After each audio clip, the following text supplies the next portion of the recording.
Excited si Coach Norman Black sa SEA Games. Gustong-gusto nga niyang masungkit ang ginto. Kaya sa ngayon, todo siya sa pag-recruit ng mga players na maglalaro sa kanyang Gilas. 8 na nga ang nag-commit at may kinakausap pa si Coach Black. Isa na nga doon si QMB. At Benny Boatwright mukhang malapit na maging naturalized player ng Gilas. So gustong-gusto masungkit ni Coach Norman Black ang ginto ng SEA Games, kaya naman gagawin niya daw ang lahat ng paraan para makabuo ng isang Gilas team na sapat ng maka-gold.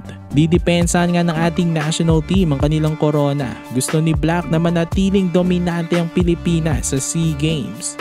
Ang Gilas nga ang masasabi nating parang Team USA na dito dahil sa dami na nating ginto. May 19 gold na nga ang Gilas sa 5-on-5 basketball sa SEA Games.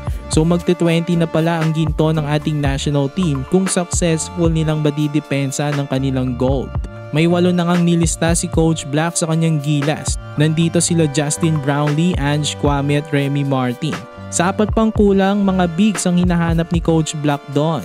Posibleng isa doon si Mike Phillips. Si QMB kinausap na rin niya pero hindi pa nga daw ito sigurado o committed.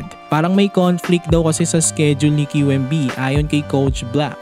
Under contract pa kasi ito ng Macau Black Bears na posibleng naghahadlang sa kanya na maglaro sa Gilas sa December. Pero 3 months pa naman kaya marami pang pwedeng magbago. Baka in the end makasama pa rin naman itong si QMB, which is malaking bagay para sa Gilas. Sana silang dalawa ni Mike Phillips maglaro sa SEA Games.